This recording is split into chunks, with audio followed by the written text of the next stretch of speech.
From the bowels of Front Street Studios in historic Ballston Spa, New York, it's WrestlefudgeTV LITE with your host, me. That's right, everybody. What's going on? It's Paul here from WrestlefudgeTV.com, live in Front Street Studio. It's WrestlefudgeTV LITE, okay? It's not just a name, it's a gimmick.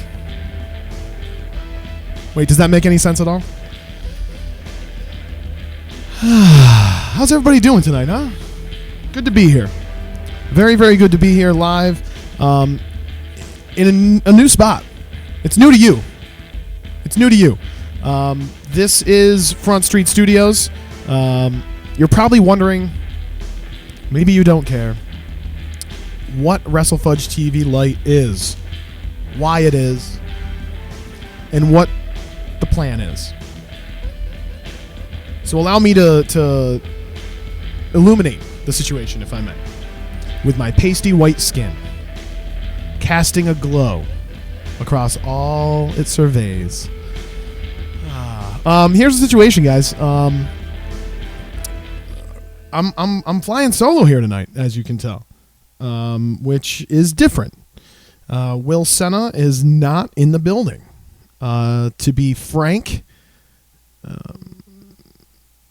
if I must be frank, as we see our studio audience, I can't do the show alone. So I do have an adorable studio audience. Aww. Yep, that's Rayford. I struggle to do the show alone.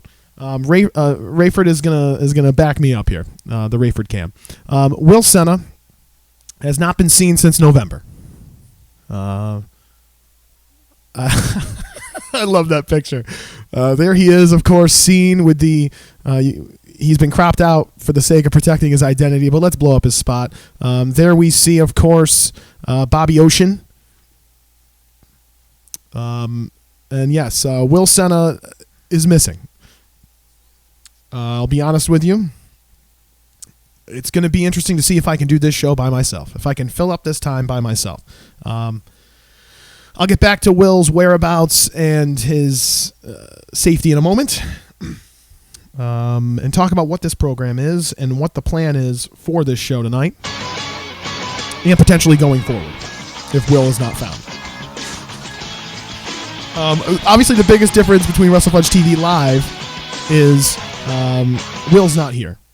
One change that I've made without him, shockingly, I pulled this off. We are broadcasting live on YouTube, hopefully with very few issues. I'm hoping it sounds good. It actually looks pretty good, but I can't tell if it sounds good because I can't hear the sound coming back to me. So if you could please make a comment on the side panel, let me know if it sounds all right. That's very important. Very, very important. So yes, doing the show solo is going to be difficult because, as I've said many times on many editions of this program, which, by the way, I've calculated we've done more than 50 episodes, some of which have been lost to the sands of time. But yes, more than 50 episodes. Those 50 episodes have been done with somebody else helping me prepare it, helping me collect information. This is the first time I'm actually working the software. Which should be interesting. If you can't tell, it's my first time working the software. It is absolutely my first time working the software. So I apologize in advance. So yes, less preparation time. I had originally planned on doing a segment for the Gauntlet where we would run the Gauntlet and Chuck would talk me into it. That's what she said. But didn't do it. Not prepared with a Gauntlet. I can tell you about some shows that I'm aware of that are coming up, but it's not going to be as detailed. It probably won't have the logos unless I can pull them up during a break, and it won't be as polished and pristine as the Gauntlets you are most likely used to. So don't look for me running the Gauntlet today. Hopefully my audience is not too upset by that. All right. Oh, boy. I am being told that the audio is a little out of sync. That's probably to be expected at this point. But we're just going to carry on. We're plowing forward, if you will. Something else you can look for in WrestlefudgeTV LITE is probably shorter episodes. because there's not two of us rambling incoherently, because Will Senna is not going to be here to fill his glass with copious amounts of alcohol and minimal amounts of mixers, I foresee the show being a little bit quicker because I just don't have any good ideas by myself.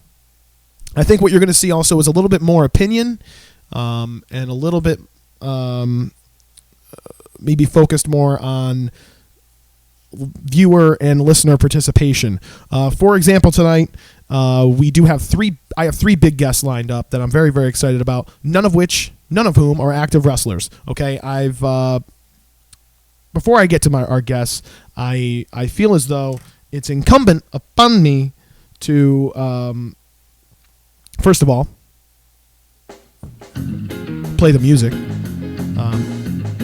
And to give you guys a little glimpse of what the show is going to be about tonight, okay? First of all, this music and all music on this program has been and will be brought to you by the gentlemen at WrestleTunes, their logo of which I do not have at the ready. Again, WrestlefudgeTV LITE, okay? The guys at WrestleTunes, I'm told it's WrestleTunes.com now, which is kind of exciting. I'm excited. Excited for those guys. These guys at the WrestleTunes guys, Judson and Michael, provide royalty-free music for wrestlers and for our program, and honestly, probably for anybody who'd want it. I'll be honest with you. Porn, listen to this. They provide music for porn. Am I right? Yep. So I do appreciate those guys. On the program tonight, first and foremost, the story, the segment that has everybody talking tonight, live on WrestlefudgeTV.com, we bury your favorite promotion, okay?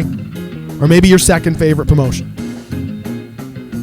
We're putting them to rest. We're saying goodbye.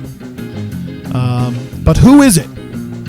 Who will be in that casket when myself and two of my guests tonight slam the lid shut, close the book, and move forward?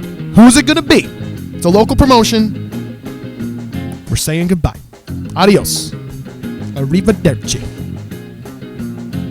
Also on the program tonight, coming up in just a little bit, actually, I am going to be bringing you guys step by step through the World of Hurt Wrestling. Warning. Whoa. The hold on. entertainment program you are about to experience is intended for mature audiences only.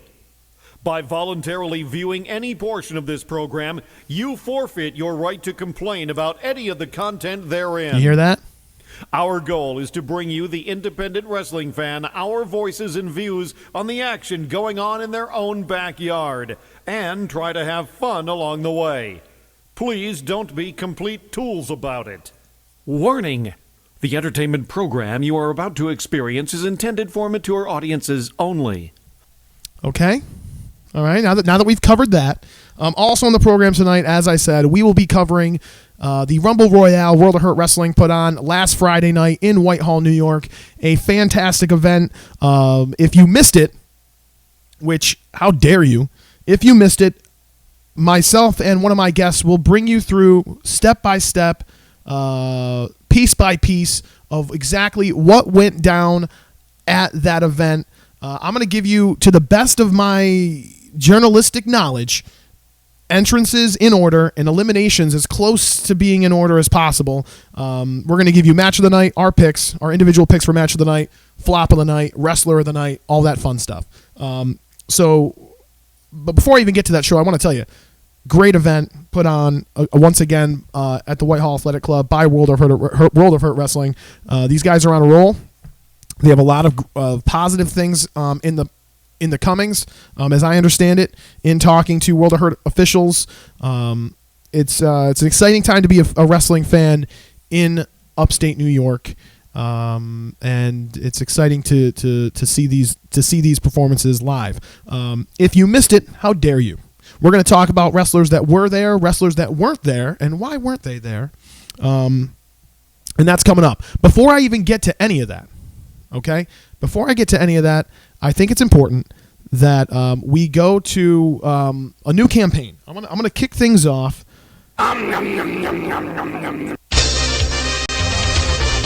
New campaign being put on by WrestlefudgeTV.com here on WrestlefudgeTV LITE. I have touched on it a few times on Facebook. And the social media campaign, the train is about to is going off the rails. It's the Book CJ Scott campaign. Hashtag Book CJ Scott. I'm going to talk about this competitor, if I may, for a few minutes, and talk to you about why I feel, and I'm going to come back to it, I think, as the show carries on, why this guy needs to be booked. CJ Scott, I feel, one of the premier heels in our area. I'd like to see him branch out to other promotions. I'd like to see him branch out of state. I know he is very active in Slam All-Star Wrestling, which is having a huge return in St. Albans, Vermont, just 3 short hours north of us. Slam All-Star Wrestling having a huge return. He is a fixture there, but I'd like to see him compete in Connecticut, in Massachusetts. I'd like to see him compete in World of Hurt Wrestling again. I want to know why that hasn't happened. Obviously, the Book CJ Scott campaign would never be able to get kicked off if Will Senna was with us. Okay, I want to make that very, very clear. But this is something I feel very, very strongly about. I want to see this guy everywhere. I want to see him so much. I'm tired of it. Okay, I'm tired of it. So yeah, we're gonna come back to the book CJ. Before I go to my first guest, which I'm gonna do in maybe 5 short minutes, I want to go back to the Will Senna situation, and I'd like to, if I can.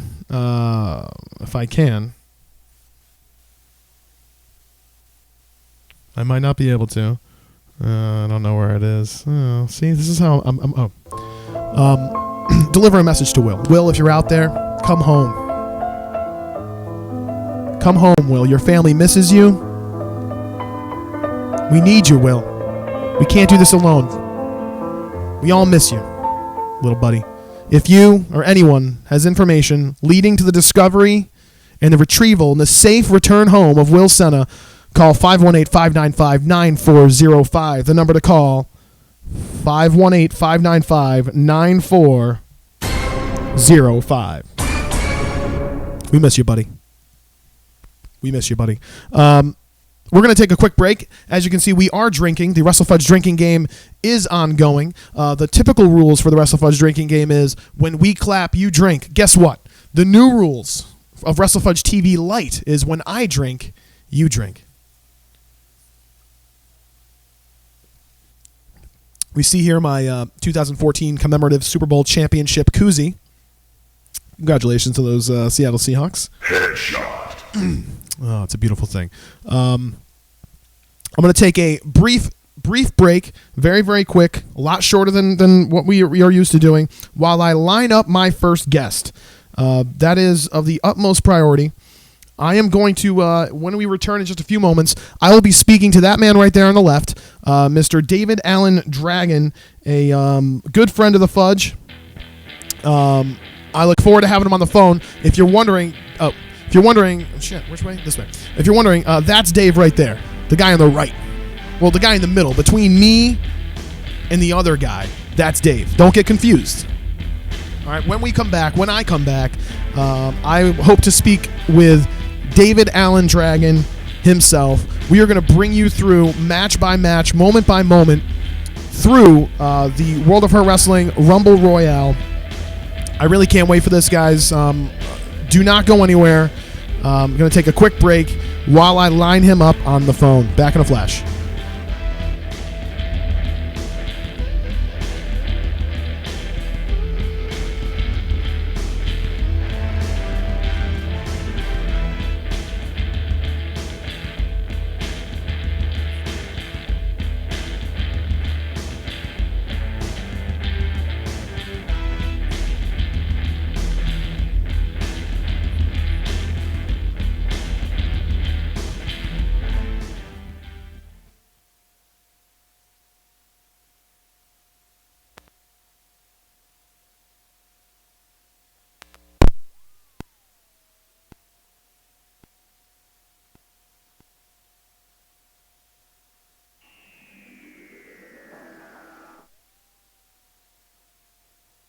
All right, kids, we are back right now with none other than the man himself. Hopefully he can hear me okay. We have not tested this. Oh, beautiful. On the phone right now, ladies and gentlemen, give it up for David Allen Dragon. Thank you, Dave, for coming to the show once again. Oh, it's a pleasure to be here, man. It's very exciting. We were able to meet up briefly at the World of Hurt event, and obviously we weren't able to sit next to each other because there was so many people there. It was hard to coordinate that with the front row seating. But yeah, definitely a very special event to be a part of. Before we go match by match, I'm curious to know, did this show meet your expectation or? Oh, definitely. The Rumble was definitely better than last year's. That's for sure. Yeah, and I enjoyed the Rumble last year, but I said it I think on the Facebook page, and I'll say it again here, and I'll say it to anybody who listens. That's maybe one of the best battle royales I've ever seen live. I would definitely say that for sure. Now, have you I've been to the Royal Rumble, I've been to 2 Rumbles. It was awesome. Yeah, it definitely was. Well, the show kicked off. We'll bring people right into it because the show kicked off with a very emotional beginning when special ring announcer or noted ring announcer Brian Cady would introduce Jeff Starr to the ring. Jeff Starr has been through a lot these last few months, and Jesus, probably the last 6 months. He had a serious health issue just a few months ago. Where people say he nearly died, and then most recently he's been through a really serious, very personal tragedy that no one can really understand unless they've gone through it themselves. And his experience, I'm sure, is more unique than most. But obviously, a very emotional speech from Jeff Starr, basically outlining the fact that he doesn't know where his career is going to go. He's been betrayed by Danger at the previous show with Danger's big heel turn. And now, he talked about maybe hanging up the boots, and he left his hat in the ring. You're a huge Jeff Starr guy. Tell me what was going through your head when he came out there. I felt horrible for him. I can't imagine what he's going through, and the fact that he thought he might have to give it up. That I can't believe he had to go through that. Yeah, I mean, obviously the personal situation. When you have a serious relationship with somebody and they pass, that's devastating. But then, you come to work and you've got to deal with the fact that your best friend turned on you just a few months prior. What were your thoughts when, at the previous show? I don't think I caught you at that. Not on camera. To talk about Danger's heel turn. What did you think when Danger betrayed Jeff Starr? Did you see it coming? Was that something you expected? Yeah, to be honest, it kind of looked like, Danger was fed up or just, couldn't handle Jeff Starr being bigger than he was. Right. And I think that's basically Jeff Starr didn't come out and say that, but I think if you listen to Danger, he just released a promo this morning on the World of Hurt Wrestling YouTube page, I believe it was, and basically he basically said that. But yeah, obviously Jeff Starr in an emotional moment. Very touching. I think the outpouring of emotion from the fans really drove home the seriousness of that situation. And it was a somber way to start the event, but that somberness was quickly eroded by the intensity of the opening match, which of course was the big 4-way match. Sergeant Fury, Haas, the Lord of the Lats, Chuck Deep, who, holy shit, what a performance from him on Friday night. And of course, Too Rad, Kyle Brad. Those 4 men locking up in the very first match, very hard-hitting. We saw a lot of brawling on the outside. Fury had a handful. I got to be honest with you. Sergeant Fury had a handful of moments of brilliance. He looked really sharp out there. I think, to be honest with you, between him and Haas, he impressed me the most. What were your thoughts on that opening match? Actually, it was really great to see Sergeant Fury back. It's been too long since he's been in World of Hurt. Yeah, I definitely agree. He's one of those talents that you really can't get enough of him. But he's got that new management, Mr. Man, in his corner, which is fitting, I think, seeing that Mr. Man at one point in World of Hurt managed Sergeant Fury's good friend and tag team partner elsewhere, Vigo. But yeah, a couple moments of brilliance by Sergeant Fury. A lot of hard-hitting action on the outside of the ring. Action-packed match. Everything you expected when you have 2 fast competitors and stealthy competitors like Two Rad Kyle Brad, Chuck Deep, and then you got, Haas, the big man, and Jesus, let's talk about Haas in that match, man. Is there anybody stiffer in World of Hurt? I don't think so. He said he was going to hand out money's worth ass whoopings, and that's exactly what he did. Yeah, I think there was a lot of people in that opening match, and certainly the Rumble later on that night, that cashed in with those ass whoopings, because he definitely dished them out. Big sit out power bomb from the Big Hoss, man, for the win, and those fans, that's what the fans wanted. So kudos to World of Hurt and the way they put that show together to go from a low point from an emotional standpoint with Jeff Starr's situation, and then bring the energy right in the building. Great way to start the show, as I'm sure you'd agree. Oh, definitely. Second match of the night saw Bam Bam Badger take on Punisher Van Slick. We've seen Van Slick locally competing for In Your Face Wrestling. I don't know if you've seen him there, Dave. He's had, I think, 1 or 2 matches there where he's been fairly impressive. This was his debut in World of Hurt, taking on an established guy like Bam Badger, and I have to think that this most recent match was maybe Bam Bam Badger's breakout night in World of Hurt, in that the fans got behind him. What a huge response for this young guy. Yeah, the fans definitely seem to be behind him. One of the few people that night that the fans actually were paying attention to when we're behind. Right. Especially certainly early in the night too. He was one of those guys that captured their attention very, very early in the match. He's got that name too, where it's very, very easy to turn that into a very fun chant. And Punisher, of course, tried to exert his dominance. He has the size advantage, but Bam Bam Badger with the roll up, a quick roll up, which I think surprised Punisher and a lot of the fans that it ended that suddenly. But a solid match. I gotta be honest. The next match, Mr. Canada, Ricky Williams, our good friend, the Flying Squirrel himself, taking on Jay Freddy. Jay Freddy, a 2CW standout, wrestles mainly in the Western New York area. I've actually seen him compete at WrestleJam 2 times in Connecticut. The one thing about Jay Freddy is it's arm drag city. You get him in that ring, you ring the bell. Nobody throws more arm drags than Jay Freddy in the ring. It was a good match. I mean, I don't think it was Jay Freddy's best match, and I don't think Ricky Williams would tell you it was his best match, but I do have to say, Ricky Williams is slowly but surely getting over with these Whitehall fans with this Canadian gimmick. Oh, without a doubt, it gives the fans a chance to chant USA, and They don't seem to like him very much, so it goes well. Well, and the other thing, too, is when he tries to sing the Canadian national anthem, I mean, that's probably not...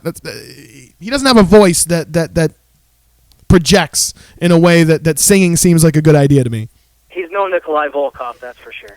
Exactly. Yeah, exactly. But Jay Freddy would get the pinfall after a top rope headbutt, very Benoit-esque, and Ricky Williams very frustrated at the end of the match. And then at the end of the match, there was something that we have not seen in World of Hurt since the May 2011, was it 2011, 2012 show, was the Pie Mafia, which for the last 13 years, these guys have basically marauded World of Hurt wrestling rings.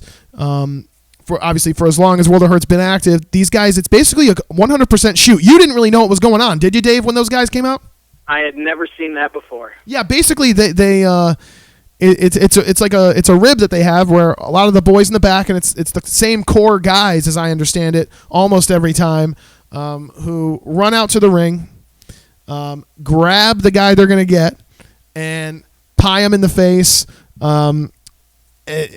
And half the time you can tell that they're not too happy about it, the actual recipient of that. You can tell they're not expecting it. But I think overall, Ricky took it like a champ. There was rumors swirling that Michael Anthony was the original target of the Pie Mafia, but that the boys were afraid that the commish would maybe pay him back in the booking.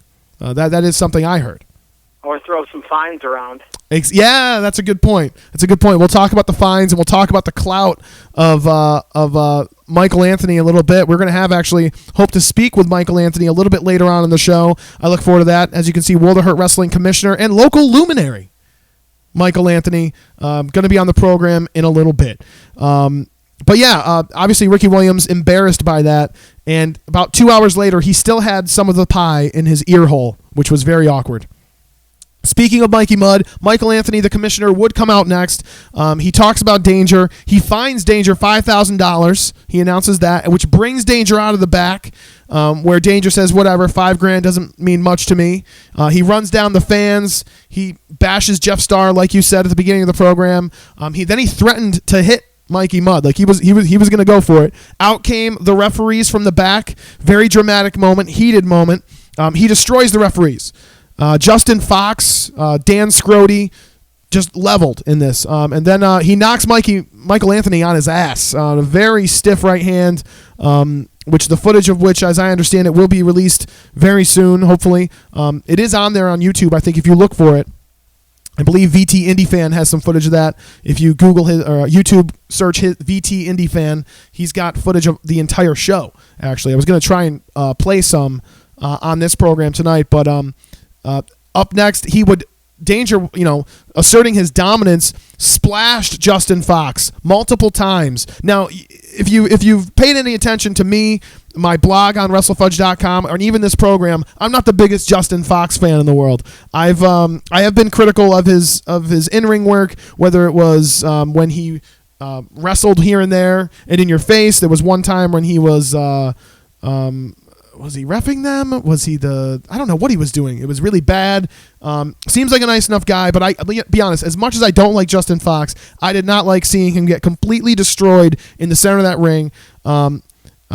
Danger would tease leaving the ringside area, got back in the ring, splashed Fox again, and Fox was stretchered out.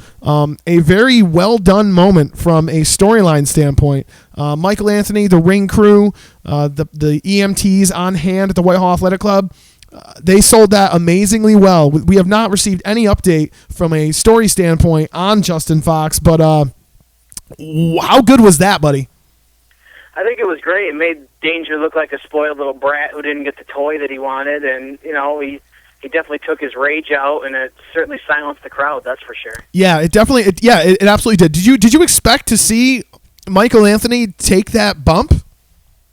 Not really. I thought he would back down, actually. Right. Well, I mean, as we would find out later on in the show, Friday night, Michael Anthony does not back down, and we'll talk about that. But it was encouraging to see Justin Fox on his way through on the stretcher. It was encouraging to see him give the thumbs up, and we here at Wrestlefudge hope he's okay. The next match, I think you're going to have a lot to say about. I imagine it was Eric Alden. The guy who is he your favorite guy in World of Hurt? I would have to say so. His gimmick is definitely one of my favorites. That's for sure. What is it about him that you're that passionate about?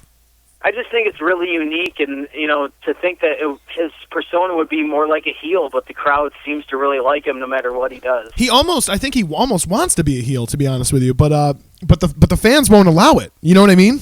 Yeah. Well, he would take on a guy that you can't, that most fans love booing, and that is Super Beast. Now, Super Beast is a gentleman that, again, was semi-regular with in-your-face wrestling. Back when I first got into independent wrestling in this area and I was strictly following IYFW, Super Beast was a guy that I'm like, holy shit, there's a ton of potential in that guy because he's fucking huge, he's dangerous, he's not afraid to move, and he's stiff as hell, and he's fun to watch. Eric Alden taking on Super Beast in this match, I certainly did not expect it to go the way that it went. Obviously, the size and power of Super Beast was on full display here, but man, Eric Alden mounted zero offense. Would you agree? Oh, without a doubt, Super Beast just squashed him pretty much. Yeah, from bell to bell, it was. I'm racking my brain. That's a match that you got to go back on YouTube and check out to look for some offense from Eric Alden. A lot of failed spears. Alden tried spearing Super Beast, I think, 3 times in the ring. He tried to spear him off the top rope, I believe, to no avail. Super Beast at one point nailed one of the sickest choke slams I've seen in person in quite some time, rivaling that of Danger. Yeah, very interesting match. Alden will become kind of prone in the corner, and Super Beast just kept on running and just destroying him, just crushing him in that corner. Hit a splash very similar to the splash we saw Danger hit earlier in just earlier in the show, and then got the pin, which I think man, I don't know who was more shocked, you or everybody else in that building. I looked over at your face. It was like seeing your hero lose. I felt bad for you, buddy. Yeah, it was crazy. I thought the ring was going to collapse at one point. Yes. I think we both shared that thought. It just makes me wonder. I remember I think I went up to you after that match, or maybe it was during intermission. I just said to you, "What the hell's the end game here? What are we doing? Are we bringing Super Beast back? You think? What do you think that was about? I mean, if you had to guess as a fan, obviously we're two idiots, but I don't know. I would hope they would bring him back, because it would be kind of weird for Eric Alden to not get any kind of revenge at all. Yeah, I mean, I have to believe that we're going to see. We got to see Eric Alden get revenge of some kind, unless this is some type of long, slow burn angle to I don't know what, but it certainly is intriguing, and it was certainly unexpected. I think everybody can agree with that. Definitely not what was expected. After Super Beast got his pin, a resounding victory, he got on his way out of the ring. He congratulated me, of all people, on the Seattle Super Bowl win, which I appreciated. So I appreciate that. Up next, Kenny Casanova, who is one of the funniest motherfuckers I've ever seen live. This guy he's ridiculous. On his way down to ringside, he's picking his nose and rubbing it on the front row mongoloids. And it was just hysterical. He gets in the ring, introduces his client for the evening, another guy from 2CW, and a man who oftentimes tags up with Super Beast. He introduced Dick Justice, the Super Cop. Dick Justice is, I feel like we did not see everything that Dick Justice could do Friday night, but he did take on Punk. It was an entertaining match, but was that the first time you'd ever seen Dick Justice live?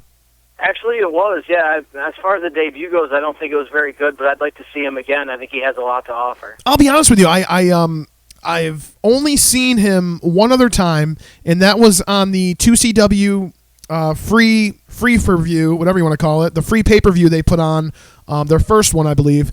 And he was almost doing some lucha libre shit, like a lot of counters and a lot of catch-hold wrestling that I did not expect from a guy that does not look all that agile. But he did. On that show, he displayed a lot of agility and was actually really, really impressive. But taking on Punk, it was more of a typical wrestling match. When Dick Justice tried to get the nightstick involved, Punk would get the nightstick, crack Justice with it behind the referee's back, and get the win, which obviously popped the crowd. Punk's a guy who, he's never really had I shouldn't say never, but in the recent World of Hurt era, he's never really stood out. What's your thoughts on Punk as a performer? I think he's a good performer. I mean, every match I've seen him in World of Hurt has actually been pretty good. Yeah, it's just a matter of he's just never, for whatever reason, whether it's himself, his opponents, I've never really seen him have a standout performance where I'm like, holy shit, that was amazing. I think to me, it's like he's on the cusp of having that great match, and it's a matter of going out there and finding that right opponent. I thought it would be Haas, but really Haas came out of that one looking like $1 million. So, I think Punk's a guy to watch long-term in World of Hurt. Can he cross over and kind of get bigger than where he's at? I think that'll be interesting to see.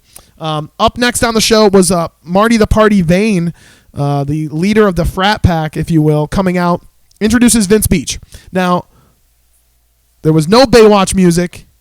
He was wearing glasses. He was wearing no red outfit. He was wearing all black. No beach float, whatever the fuck that thing is that he used to carry out. This was a very, very, I think some people were calling it minimalist. Very, very different kind of look and demeanor from Vince Beach. What do you think brought that on? I don't know. I got to say I'm kind of missing the old Vince Beach, and that's scary to say, but it's true.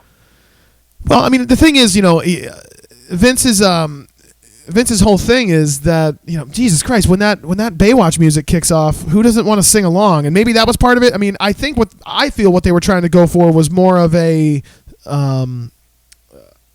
okay, he lost the title to Shane Alden. Now he's serious. This is serious Vince Beach. He's not playing in the sand now. He wants his belt back. And I think that's maybe the direction they're going. It was definitely, like I said, a very different type of Vince. Very serious, a little bit more focused. It was interesting. Marty got ejected. So Shane Alden comes out to a huge pop. It's the title match, the rematch. Marty the Party gets ejected early. Very typical textbook back and forth match. Entertaining, keeping the fans into it. There was a ref bump. Marty runs back out. He tries to nail Shane. Shane ducks the paddle, and rolls Vince Beach up, retains his title with the pinfall. There's a moment where it appears as though Vince Beach and Marty the Party Vane are going to come to blows, and we're going to see maybe Vince turn babyface, which would have been shocking, but that did not happen. They ended up hugging it out. It was not a breakup, but it was interesting. I'm actually very curious, Dave, to see where the story goes with Vince Beach now that Shane Alden has fairly convincingly dispatched him. I mean, what do you see as next for Vince? I don't know. Maybe a mental breakdown or something. I don't know. He doesn't seem to be. I don't know where he's going to go from here. Maybe corrective lenses. You never know. Or maybe dropping Marty the Party. Yeah, I mean, man, I'm a big fan of for a while they were teasing the fact that there was some type of stable, the Frat Pack. I'm a firm believer that World of Hurt would be really, really interesting with a real stable. Mr. Man's got a couple guys in up his sleeve, but there's no one, and Mr. Man and Marty the Party have at one time or another appeared as though they were in cahoots with each other. But there's never really been an implication that there's a stable. I want to see a badass heel stable, and I think Vince Beach at the head of that stable will be pretty interesting. That's where I'd personally like to see him go. That's just me. Up next was Intermission, where I was able to hobnob with luminaries such as yourself, and Mikey Mudd was there, the Wrestlefudge guys. I was able to talk to an anonymous in-your-face wrestling performer who shall remain nameless, who I'm actually a big fan of on a personal level. I think he's a really great guy. If you're watching, fantastic. I just don't want to get you any heat for coming to the show. But yeah, Intermission was fun. Didn't play the raffle this time. Do you ever go into the raffle, Dave? You ever buy the raffle? I've done it every once in a while. Not a fan, huh? Doesn't grab you? No, not really. Man, I tell you, I used to have really good luck, and then all of a sudden it dried up. Anyhow, up next, it was time for the Rumble. It was announced before the match began that there'd be some bonus competitors. It was originally announced as a 20-man Rumble. I counted 23 entrants, but I could be wrong about that. I counted 23. We know who would start it off. It was the guy who lost the four-way match to open the show, and the same guy who started the Rumble Royale at the last Rumble Royale show. It was Chuck Deep, the toast of the East Coast, the diamond in the muff himself, making his return to the number 1 spot and making his return to the number 2 spot. Another guy who I believe he was number 2 in the last Rumble as well. It was Kyle Brad. Again, what a great way to start off this Rumble Royale. You got Chuck Deep, Kyle Brad, two guys who know each other exceedingly well. Able to get the match off to a hot start right off the bat. The number 3 guy in, Adam Badger, who I'm a huge fan of, and he kind of slowed things down. You could sense immediately when Adam Badger came in the ring that he was intent on making this a showcase for him. And I think Adam Badger stood out. He may not have had a ton of eliminations, but I think he stood out in this match. The number 4 guy was a guy that we've only seen a handful of times, and that's Timmy Aight. Now, how familiar are you with Timmy? I've actually never seen him wrestle before. No, really? Yeah, really. He was at World of Hurt. He was at the last World of Hurt show. Oh, was he? Well, yeah, he shows you how much I pay attention. Yeah, what's going on, Dave? I believe he teamed up with Redneck Randy Walker to take on Haas in the opening match of the last show. You don't remember that? No, I don't. Jesus Christ.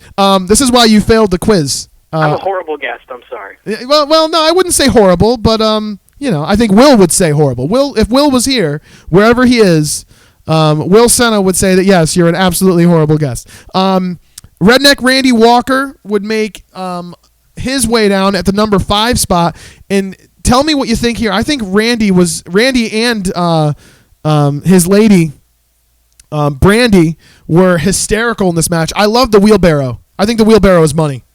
Yeah, definitely better than anything Kofi Kingston's done in a Royal Rumble, that's for sure.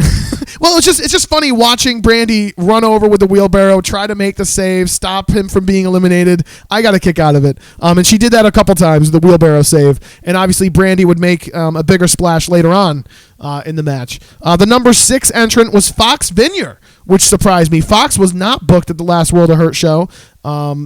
Actually, I was pulled aside by a pretty up there World of Hurt performer at that previous show who told me he was glad Fox wasn't on the show. Oops.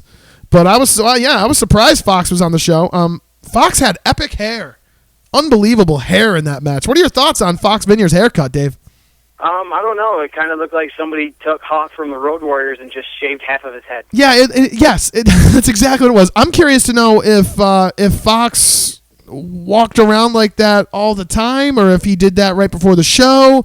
I would ask Fox that personally, but I won't ask Fox that personally. Fox Vineyard would score the very first elimination of the Rumble when he would clothesline Timmy I off the ring apron, and Timmy would hit the floor, being the first man eliminated, which I'm sure does not sit well with Timmy, who Timmy made a fun promo leading up to that. I'm sure he does not want to be known as the first guy eliminated in that match, but he was. And man, to be eliminated by Fox Vineyard.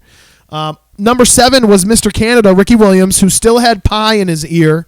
Number 8, Dick Justice. Dick went right to work on Chuck Deep.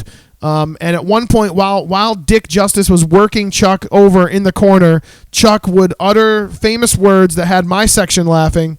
I hate Dick.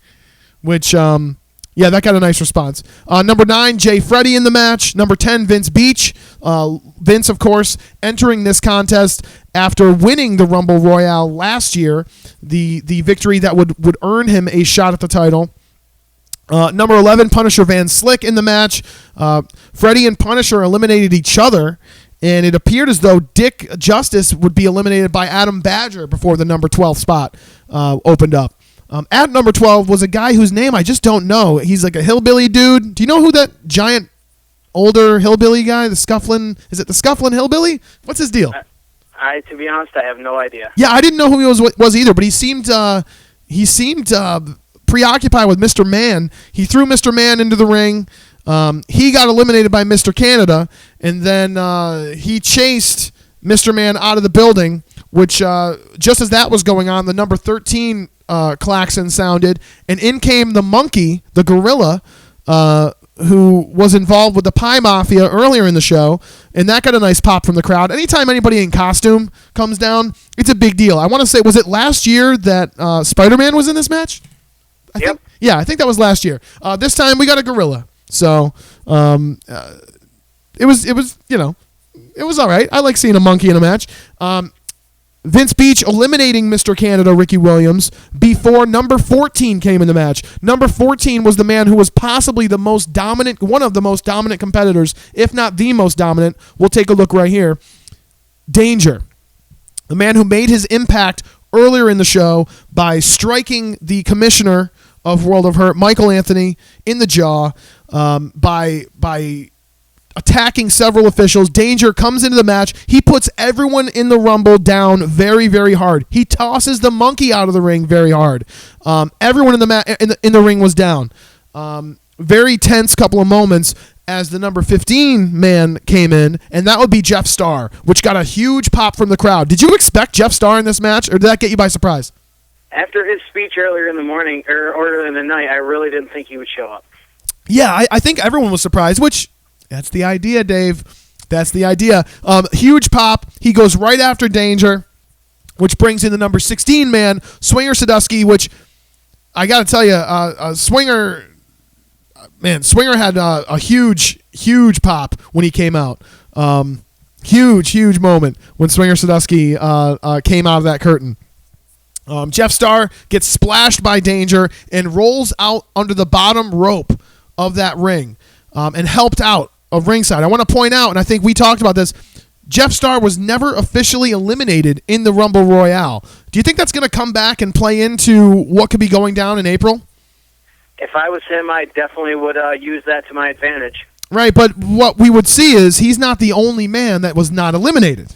He was not the only person that was not eliminated in that match. We'll talk about that in a moment. Number 17, the mighty Franz Roddy making an appearance in that match, which was fantastic. Big Franz guy. Number 18, Sergeant Fury coming out. Swinger would eliminate Redneck Randy Walker, much to the chagrin of the fans. The fans were very disappointed to see Randy Walker get unceremoniously tossed over the ropes. But hey, the Mongoloids. Especially the Mongoloids. Hey, that's their people. That's their guy. Bam Bam Badger in at the number 19 spot. We saw a very, very near elimination of Swinger Sadusky, and again I want to reiterate, the crowd was so hot for Swinger. Number 20 in the match was Punk.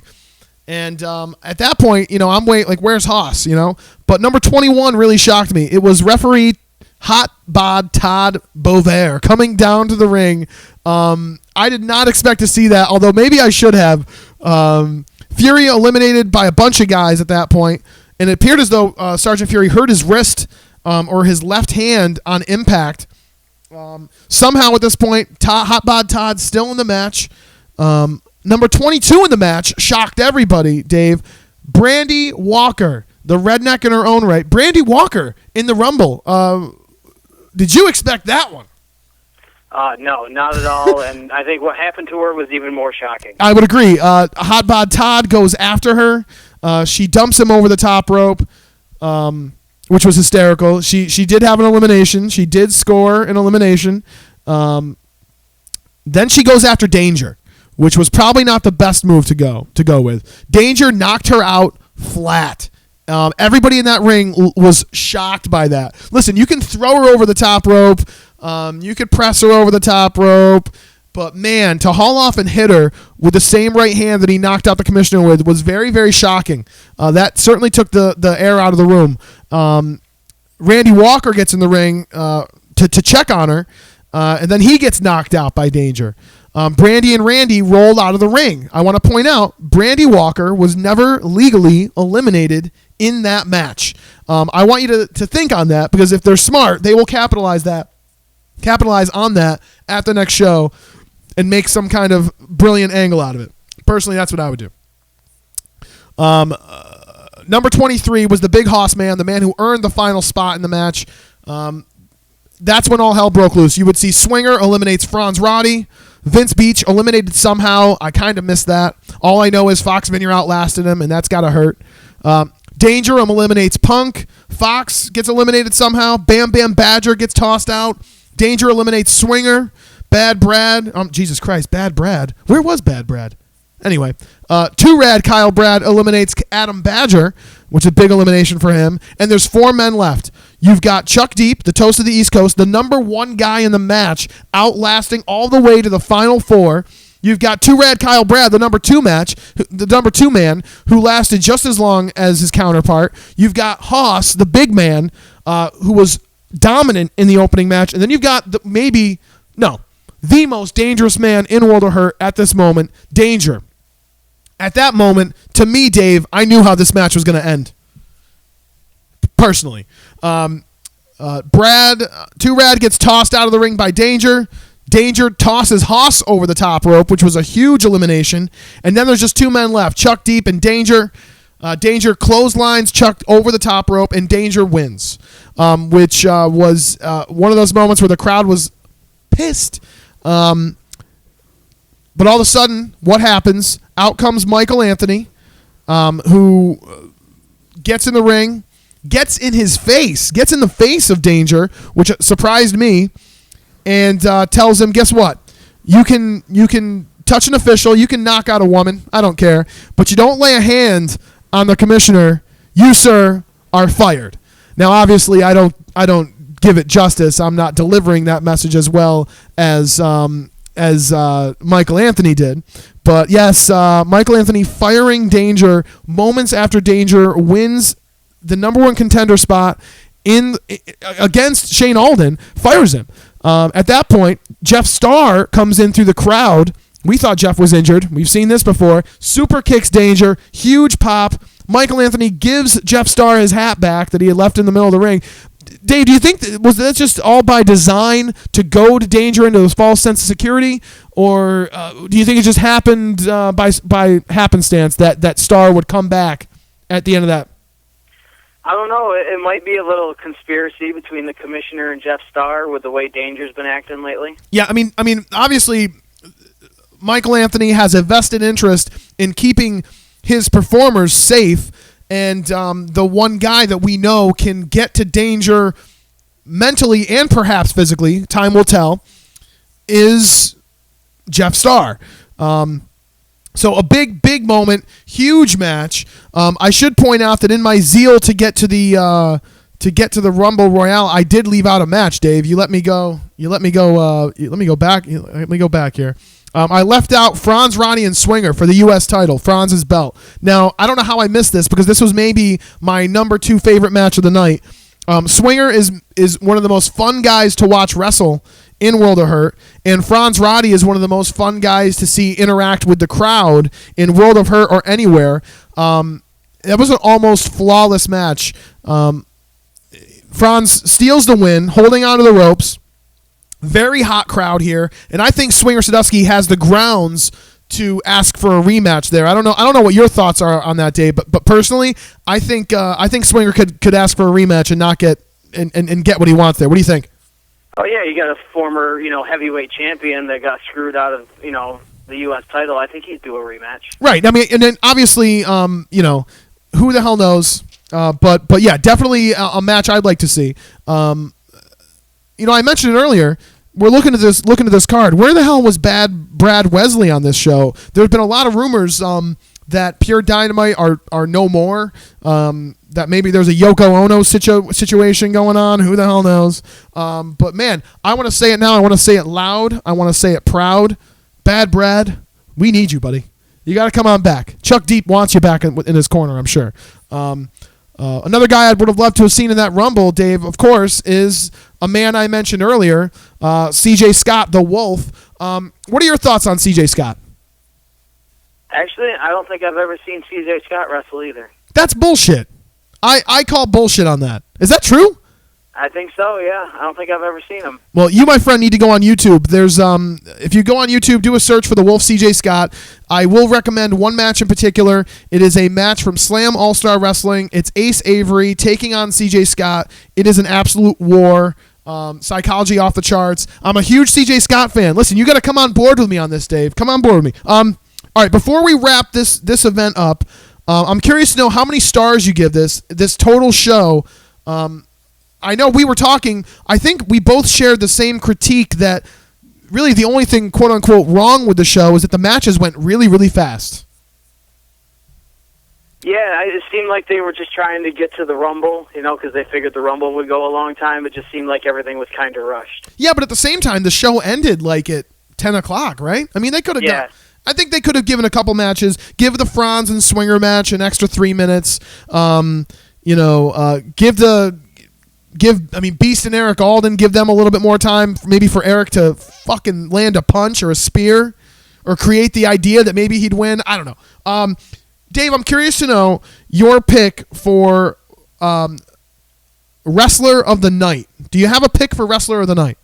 I would have to say Super Beast on how he just pretty much squashed Eric Alden. Wow, okay. I did not expect that. I went with Danger only because of the dominance he displayed in the Rumble. I believe he eliminated no fewer than 5 men, which I believe, going by my horrible records, is the high for that event. Danger was my top guy, and then runner-up, I had tied Chuck Deep and 2 Rad Kyle Brad for making it to the Final Four. All right, how about the match of the night? What's your pick? Definitely the Rumble. Yeah, I absolutely agree with you on that one. And then I had Franz and Swinger and even the 4-way match in a tie. I'm a big fan of ties. But yeah, the Rumble match, like I said, I cannot put this match over enough. I'm not sure if VT Indie Fans handheld camera tape does that match justice, because something about being actually in the building and feeling all the blows in the front row or second, third row. There's really not a bad seat in the Whitehall Athletic Club, but being a part of that live is a really special thing. But yeah, definitely seek that Rumble match out. Did you have a flop of the night? Is there anything that maybe that just kind of fell short for you? I would have to say the debut of Dick Justice. I think it could have went a lot better for him. I would agree with that. I believe my pick was I think I went with Beast and Eric Alden. As much as I love Super Beast, I was kind of let down by the lack of offense from Eric Alden in that contest, and I think the fans were as well. Any final thoughts on this show, or where you'd like to see the promotion going forward? Obviously, they've announced April 4th a debut for World of Hurt at the Fort Edward High School, and the return, I believe, of Brutus the Barber Beefcake to World of Hurt Wrestling. And now there's talk that Danger will be reinstated to take on Shane Alden. What do you think of that? After his actions, I don't think it's right. I mean, he has a legitimate claim after winning the Rumble, but some people weren't eliminated, so I don't know how legitimate his claim is. Yeah, I think I'd like to see. I think we need to see a triangle match between Brandy Walker, Jeff Starr, and Danger for that number 1 contender spot. That's what I'd like to see. I don't know if Brandy wants to see it or if Randy wants to see it, but that's what I'd like to see. Dave, first of all, thank you for calling in. I do appreciate it. You are taking a lot of heat in the YouTube chat room, just so you know. Being called #uninformed, #clueless. I think Michael Anthony's having a lot of fun at your expense right now. But I'm going to blame the wine on his part. But I wouldn't expect anything less. Yeah, exactly. It might be deserved too. And let's be honest. But I know that you've recently started blogging and doing some writing about wrestling. Tell our viewers about that project and where they can read your stuff. It's on marksforlife.net, and it's called The Dragon's Den. Oh, The Dragon's Den. I like what you did there. I like that. That's very nice. Now, is it mainly like WWE stuff, TNA stuff, or have you done anything about the indies yet? Or I plan on doing about the indies. It's pretty much going to be my opinions and my thoughts on wrestling in general. All right, fair enough. So you can find that for marksforlife.net. Look for The Dragon's Den. David Allen Dragon, I'd like to thank you once again for calling in, for being a friend of the Fudge. People say you're uninformed, but you know what? I did enjoy this call. Hopefully you did as well. Be sure to check out Dave's blog at marksforlife.net. Thank you very much, Dave, for calling in, buddy. Thanks for having me on. Absolutely. Thanks, man. Appreciate it. All right. So, yeah, David Allen Dragon with the phone call. Listen, don't give this guy any shit, okay? All right? He's an independent wrestling super fan, for Christ's sake. And a friend of the Fudge at that. All right? Let's keep that in mind. But, yeah, World of Hurt Wrestling putting on the Rumble Royale. Again, fantastic show. You got to seek it out on YouTube. Perhaps when this show is over, I will put a link up on Facebook for the playlist for that YouTube event. Yeah, you got to check that show out. Fantastic. When we come back, I'm going to take a quick break.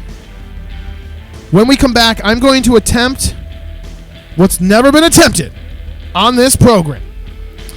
I'm going to attempt a 3-way call, okay?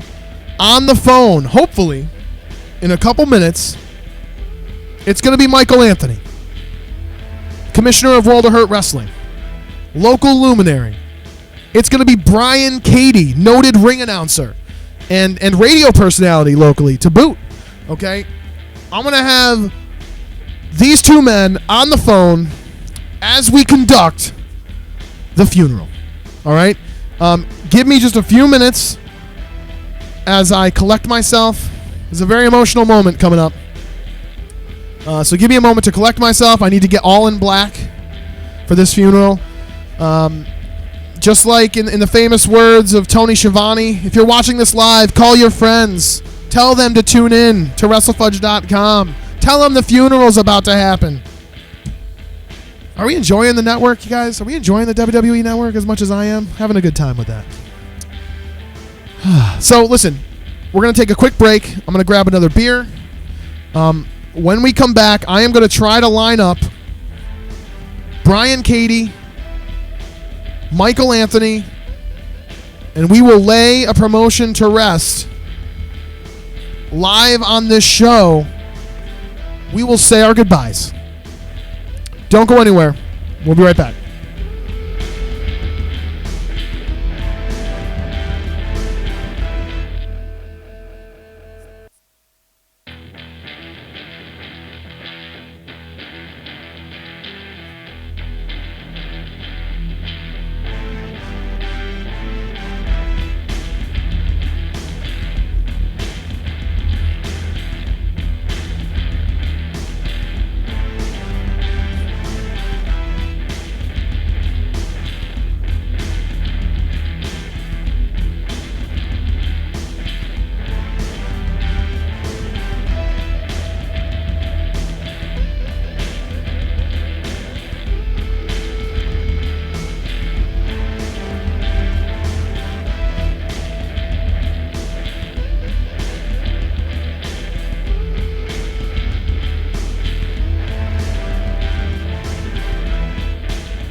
Alrighty, everybody, what's going on? We are back.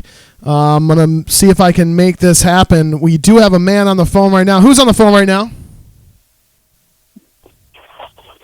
Mr. Brian Cady. Wow, Brian Cady on the phone. Listen, guys, I tried to make this three-way call happen, and that's why this is WrestlefudgeTV LITE.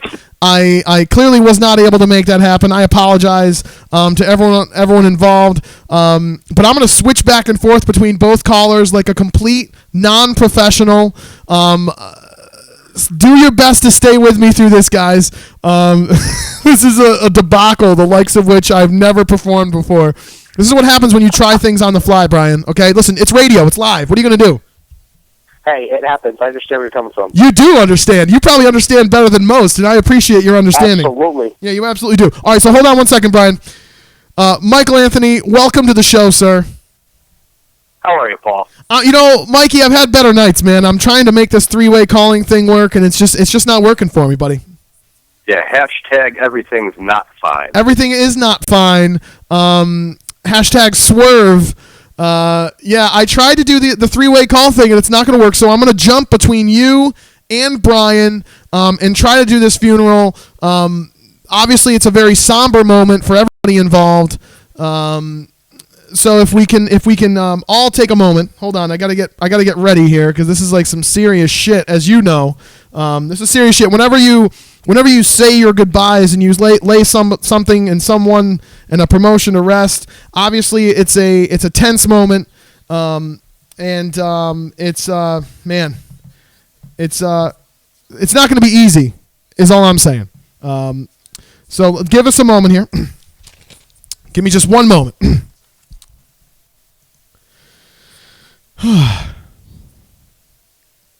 All right, let's see how we're doing here. Is this working? Hold on. Bear with me. Hold on, everybody. Dearly beloved, we are gathered here today to say goodbye.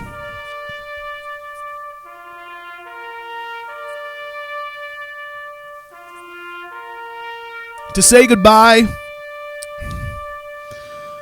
to a promotion that said goodbye to us, it seems.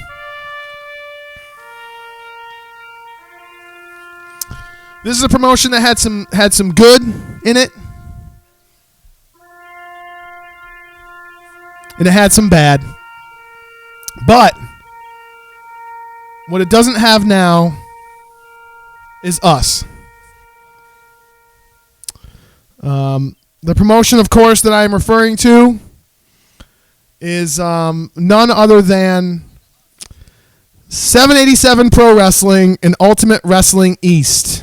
Yep, we are saying our goodbye, finally, laying them to rest. It sure was a sweet few months. Michael Anthony, I'm going to go first to you. And, all right. And I want to get your thoughts as we say our goodbye to a promotion that has not run a show since, I think it was last summer. Obviously, there were some things they did well, and then there were some things they didn't do so well. What are you taking away from their short stint in upstate New York? Go ahead. Well, Paul, I was there for every 787/UW East show, and I will say that I prefer the name 787 Thank you. over UW East. Thank you. And the thing that I noticed about them, they had a great variety of stars that they brought in for the fans. And unfortunately, ultimately, and this is my opinion, I think that their demise and the reason that they didn't succeed is because they didn't really try to build a fan base in Troy. What they did was they had a marketing campaign with the workers, and I don't think this is private, so right, where people were encouraged to try to sell tickets to friends and family. I'm not a big supporter of that. I see that as one of their big downfalls. I agree. That's just my opinion. You know, people have different opinions on that within wrestling, and there'll be people that swear it works, and people like me that swear it's not bringing you in wrestling fans. It's bringing in people that are concerned about one or two people on the card and not the show.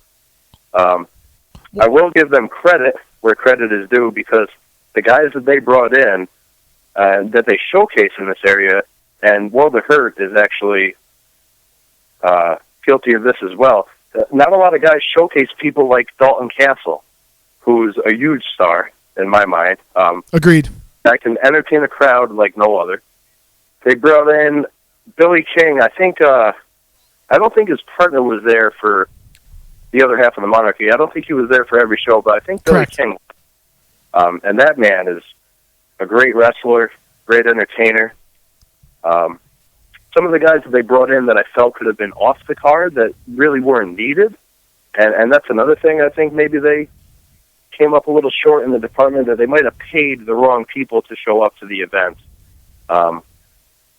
There was a couple guys that came in from Ring of Honor, a couple guys that had short, albeit successful in the indie workers' terms, stints in ECW. Yep. But again, I think those are two things right there, with having the workers try to shell out tickets for an incentive. And the biggest problem that I saw with that Fed, tag rope, the lack of advertisement. Tag rope. Oh yeah, I can see that in just about every Fed other than World of Hurt. We have tag ropes, even if we don't have tag matches on the card. I respect that. I will say that their advertisement was piss poor because I don't want to talk about the other promotion that runs in that area, but I do see advertisements for them when I go around making deliveries down in the Albany, Troy, Schenectady area. I didn't see any when 787 was running and they were trying to get these shows off the ground. I hardly heard about any of the activity, especially in Troy, which I'm in Troy a lot. And there's a lot of places you can go to put some flyers up. I mean, I see World of Hurt flyers in Fort Edward, in the Wilton area, in the Stewart shops and stuff that I'm always in. Absolutely. Yeah. So, the best advertisement they got came from, you can find it on another edition of the Pure Dynamite Roadshow. Too Rad Kyle Brad hysterical. Made a big booster. Yep. And we went down to the parade and we got him on film. And he probably brought in half the crowd that night, I mean, it takes something like that, somebody with a little bit of thought and ingenuity to draw a crowd in. And those are the people you want at your show. You don't want your mom and your dad and your uncle, Right. Well, mom and dad or uncle are fine as long as they're not the only people we're trying to get there. You mentioned the talent that they would bring in, and I know I'm going to forget a handful of the guys that I really enjoyed. You mentioned two of them. You mentioned Billy King. You mentioned Dalton Castle. I want to talk about, if I can, Cryptic Keegan. I thought Keegan was fantastic. See, Keegan is one of those guys that you genuinely hate him when he starts his antics in the ring. And for that reason, I get behind that. I'm very impressed with him. And really, a lot of the guys that are on a smaller stage, I was impressed with that were on that card, the guys that were on the undercard. I was more concerned with when politicking was going on and people were being brought in that necessarily hadn't even wrestled in that area in a long, long time. Yep, I know. He didn't even deserve to be in the ring, Are you talking about Diablo, Santiago, and Oman Tortuga? Diablo and Oman, I'm not going to say a bad thing about them. I came up at the same time that they were just a couple of years in the business from the same promotion. And not necessarily those guys, but I mean, certainly Oman might have taken away a little bit from the show. He brought a different dynamic to the Boys and Girls Club that was a little too serious, I think. Right. For Boys and Girls Club and for a wrestling show. Yeah, you have to know your audience for sure. Yeah, I mean, Ring of Honor, he would have killed it. He would have been extremely well received in that environment, and the way that he was trying to get over, I didn't see it. The guy that they had as champion, Vic Delicious, is another guy that I'm very proud that I can say I knew early on.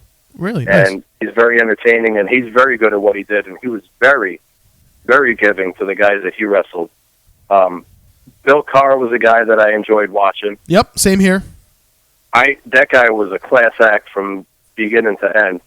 Some of the, I forget it. It was either Cheech or Cloudy. I forget which one. Cloudy. It was Cloudy.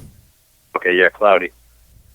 Yeah, I didn't really see. There were so many spots on the card that I was like, well, there could have been another guy like Chuck Deep in there, which Chuck did actually end up on a couple of the shows. He broke his nose. He broke his nose there, and then didn't even. Yeah, it was whatever. just one show. That's right. Yeah. Right. Well, I won't go there. I won't tell that story. That's a story for Chuck to tell. But what are you taking away? What if, as the commissioner of World of Hurt, this is a new position for you, really? And I like I told you face to face last Friday night when I saw you at the World of Hurt event. You really seem to have gotten really comfortable in your role. I think you own that role, and I think you do a fantastic job. I don't think anybody could do exactly what you do. What are you taking away from 787, if anything? To keep the guys that you have close to you, to keep them happy, because if they start to stray and if things start to get off kilter in the locker room, that to me is going to be the ultimate downfall of any wrestling promotion. Right. If workers that you're paying, if the guys that you're bringing in to wrestle and to entertain your audience that you want to come back are not happy, it's going to show in their work, and ultimately, it's going to bring the show down as a whole. I'm not saying that exactly happened to 787, and believe me, there was a lot of entertaining matches there, and I give a lot of credit to Coleman. I don't know if we're kayfabing this or not, but the other guys that were involved with it, I give a lot of credit to them. It's just that I think maybe too much power might have been given to one person early on. And ultimately, I think that's what caused a lot of those decisions that I commented on. And because of that, that's why we're here right now, saying farewell. That's right. Now, do you have any final words of fond remembrances? And this, I'll give you your final chance to say goodbye. All right. Well, 787 Ultimate Wrestling East. It was my pleasure to sit in your crowd as a fan, set up as a vendor, and give away some of my awesome wrestling buddies. WrestleArt.com. Plug. Thank you. And, a lot of these guys, if they're not doing anything right now, they need to shoot the commissioner a message and get with me, because you did have good ideas. And if you're looking for work, if you're looking for anything, if I can be a help, if you're trying to make some kind of resurgence and you want a little bit of input, I'll be there for you. And I think I'm very anxious to hear what Katie has to say, so I'm going to hang up and listen at this point, Paul. All right. Thank you, Michael Anthony. It's never, I always like seeing you, always like talking to you, but under these circumstances, at a funeral such as this, it's never easy. Thank you for calling in, sir. Thank you. Yom Desad. Oh, Brian Katie, I hope you're still with us, buddy. Still here. All right, Brian. We are in the middle of saying goodbye to a promotion that you were very, very instrumental in, if I may. I want to give you a moment for you to say goodbye. I mean, I don't know. I can't even imagine what's going through your mind right now at this funeral for 787. Go ahead, buddy. Well, it's it's kind of bittersweet because it is a promotion that I was, as you said, very hands-on with. Trying to help out as much as given the opportunity to behind the scenes with Mr. Coleman and company. But at the same time, it's it's a good time to look at what it's allowed me to do with myself personally, with eventually leading to my involvement with World of Hurt, stuff I've done over in Massachusetts and New England with Chris M, with his show back in August in Dynasty. So a little bittersweet overall to see a company have to go down like this, but it's a necessity at this point with the way things have occurred since their last show back in, it was like May or June. I want to say it was July. Yeah, it may have been June or July. Now, Brian, obviously, I know this is a hard time you're going through. You're still grieving. The last we heard on the Ultimate Wrestling East Facebook page, they said that they would be back. They canceled one of their shows, said they'd be back at an undetermined time, then said they'd be back in January. January has come and gone, my friend, and this can't be easy for you. Just speaking, obviously, just now to Michael Anthony, he mentioned the talent that was brought in. Is there anyone in particular that you're going to miss seeing in this area? Because, again, I firmly believe, I've said it, that one of the things that, and Michael Anthony echoed it, one of the things that Ultimate Wrestling East, 787 Pro Wrestling did right is they brought in talent that you would not necessarily see at an upstate New York event. They brought in guys that wrestled outside the area. So is there anyone in particular, we rattled off a couple names. I don't know if you were able to tune in, but who in particular are you going to miss? Who are you saying goodbye to today? Wow, that's pretty tough. It's weird because I've worked with this. It's okay. Take your time, buddy. Don't get emotional. It's okay. Take your time, buddy. Take your time. It's okay. I actually worked with this guy on the radio side of things for a while until I changed jobs back around Labor Day. And ever since then, I actually haven't seen him since. So I loved if people for the different promotions around here are listening. you need to consider booking Dalton Castle around here. Agreed. You seriously have to, because whether you book him as a singles competitor, as a party peacock, or you book him as his tag team with Will, I mean, you can't go wrong with him as either or. So at least being Dalton, if not, book the party peacocks as a tag team, because they are not just a great team wrestling-wise, but they're phenomenal entertainment value, in my opinion. That gets way overlooked for being used around the capital region. I absolutely agree there. Absolutely. And he's a great radio talent also. Absolutely. He's hysterical and very, I think raunchy would probably be the best word for him, but he's definitely very entertaining on both the wrestling side and the radio side. Other than that, another team you never saw around here really until 787 was booking was Monarchy. Think about it. When did you ever see William King or Zachary Pierre Bouillot or Marshall McNeil, their manager? When did you ever see them around here? Pretty much never. Right. I'm hoping that changes. I'm hoping another team that could be used. Right. I totally agree. And their match against Pure Dynamite did not really reach the heights that it could have reached because of the broken nose and the injury that Chuck Deep sustained in that match. But that also speaks volumes to how dangerous Monarchy is. Yes.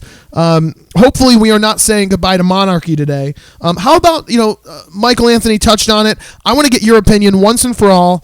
I know you're still friendly with a lot of the guys behind the promotion. How do you feel about the practice of, in a way, forcing the wrestlers to sell tickets in order to get a spot on the show? Because there was at least one event that I'm aware of as a fan that wrestlers not winning their qualifying match, as it's called, they got unbooked and it changed the announced matches on the card. Like, that's a big deal to a guy who pays to see it. I pay to see the matches that I think I'm going to see. And then just because they can't sell their tickets or whatever. So what's your thoughts on that practice? And hopefully we can put that practice to bed. Yeah. I wasn't the biggest fan in the world of it. I understood the ideal of it in that you wanted the guys to be, quote unquote, buying into the promotion as much as, say, myself or Rob or anyone else who was working behind the scenes in the company work. You want to have these guys in, quote, again, in quotes, loosely quotes, invest them into the company. But it wasn't a practice I was 100% behind. It was one of those things where I was kind of like, all right, if you really want to do this, go ahead. It wasn't really my call. I didn't really have any kind of say in the matter. But again, I kind of understood where it was coming from, but I wasn't necessarily somebody that agreed with it. Fair enough. I mean, I've talked to a lot of people about this at the time. One of those people who actually is in the YouTube live stream chat room right now, who pointed to, classic wrestlers who, hey, this has been a practice that's been done forever. And I get that, but man, when it affects the card you've announced, that makes it hard, for me as a fan. Like, you're literally affecting fans when it doesn't go right, So, hey, it is what it is. Right, that's the point of view that I see it from. It, to me, for me, it's important that whether you're an owner or a contributor to a company, that you not just think about it from a dollars and cents perspective. You also think of it from a fan perspective, and you try to find a nice even balance between the two. And when you get to a point like what you were just talking about, where the dollars and cents side of you is completely negating the fan side of you, as far as what you've, and I know that, all the things say card subject to change, blah, blah, blah. But when you're overhauling a card as much as that particular one that you're referencing, as much as that was overhauled, that's going beyond the Call of Duty in a business sense, and you're just kind of cheating fans in a way in that sense. Well, I want to give you an opportunity if I can. Obviously, you've, as you said, I met you as a fan, sitting front row at an event just a few blocks away from here, from Front Street Studios in Ballston Spa, New York, at a wrestling show. And now you're a guy who has, you've been ring announced several promotions, 2 or 3 promotions, 3 or 4 maybe even, if you count your color commentary duties. You've got another job lined up with a promotion, again, just a few blocks away. I imagine that this is not an easy call for you to make, but how are you saying goodbye today? How are you saying goodbye, buddy? How's it going? Well, I 77 was, it was a tremendous opportunity to get my foot in the door in this business, but, sometimes it's best to, just put things down for the 3 count and just let it go. Let it go, man. And, it's time to say goodbye. No matter how hard it is, it's to say goodbye. So, in my opinion, so long to 77 Pro Wrestling, a.k.a. Ultimate Wrestling East, a.k.a. whatever the hell else it was called at one point. And, for a heartbeat or 2, right?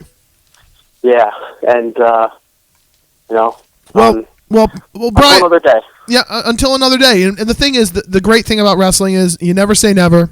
For all we know, 3 months from now, we can be saying, he is risen, and all is right in the world. But for now, I'm going to raise this toast, if I can, to 787 East, my in-studio guest, Rayford the Cat, is clearly very distraught, and I'll give him a moment to himself, but this beer is for Ultimate Wrestling East. This is for 787 Pro. We will miss you, and you will not be forgotten. You'll forever be in our hearts, and I look forward to the next funeral. This is great. I'm having a great time, Brian. I don't know about you, but I'm planning the next funeral right now. Who's next? This is great. Whoa. No, relax. Relax. I don't listen. Brian, you know I never would have you call in to bury your new employer. Brian, I want to thank you for calling in. I know, Brian. I know you were worried, Brian. I want to thank you for calling in. I know this was not an easy phone call to make, and like I said, I would love to think that someday they come back with a fiery passion. But Brian, Katie, thank you so much for calling in, sir. We hope to have you on again soon. Hopefully under happier circumstances. Absolutely. Thank you very much for this opportunity for me to vocalize my loss. Thank you. Absolutely. Thank you, ladies and gentlemen. Mr. Brian Katie, noted ring announcer and local luminary as well. Thank you, Brian. Very emotional. Very, very emotional afternoon that we're all going through. Obviously, emotional evening. It's been that kind of day, folks. It's been that kind of show. You got to bear with me, folks. Bear with me. A little verklempt. Listen, if this was not being streamed live on YouTube right now, I'd be playing Boys to Men. It's so hard to say goodbye to yesterday, but I don't want to get flagged for copyrighted material, which is why I've gone straight to my friends at WrestleTunes, WrestleTunes.com. Michael and Judson, for all of your royalty-free music needs. Give these guys some money, people, okay? These guys have not been able to buy a razor in 12 months. It's getting out of hand. Like, I'm jealous. That's really what it is. And I think that's going to do it for this show. I'm emotionally drained. I want to thank everyone for tuning into WrestlefudgeTV LITE. I have been broadcasting now for 1 hour, 33 minutes. I think I myself have been live for 1 hour, 30 minutes straight without the aid of Will Senna. And again, I want to say, Will, if you're out there, buddy, we miss you. Please come home. Hashtag come home, Will Senna. I got to see that right there. Man, that just, you want to talk about bringing tears to your eyes. Seeing that right there will do it. I miss you, buddy. I miss you. I want to thank everyone who was tuned in live. 15 people live in the YouTube chat room. I want to thank David Allen Dragon, my first guest. I want to thank Jen Bear Baby showing up in the chat room. Good to see you, chick. Yoko, if I may. Hamster Toehold. Judson in the chat. We got Buttery Burt Williams, who it's very fitting that he would make an appearance on the show because I tasted that man's butter live at an Ultimate Wrestling East show, and it was as horrible as you would expect. It was horrible for him and for me. We're all still very uncomfortable about it. I want to thank Brian Katie for calling in. Jody O for being in the chat room. Who else is in the chat room? I'm scrolling up here. I think that's about it. I think I nailed all you sick heathens. Thank you for tuning in for WrestlefudgeTV TV LITE, the maiden solo voyage. It's been an amazing journey, all things considered. I know Big Hoss Man is watching right now. I want to thank the Big Hoss Man. I'm gearing up for the next funeral. Who's it going to be? Oh, man. 787, we'll miss you, buddy. In the meantime, folks, do yourselves a favor. Let's hashtag book CJ Scott. Let's get this guy and his beard some work. Speaking of beards, Rayford is desperate to have CJ Scott booked somewhere. It's been a fantastic program, I think, but what the fuck do I know? I'm an asshole broadcasting from his living room. From the bowels of Front Street Studios, ladies and gentlemen, it's WrestlefudgeTV TV LITE. I want to thank you all for tuning in. It's been a journey, the likes of which I've never experienced. Can't wait to do it all again, kids. Can't wait to do it all again. It's WrestlefudgeTV TV LITE. We will see you again from this very same room very, very soon here at Front Street Studios. Thanks for tuning in. Thank you.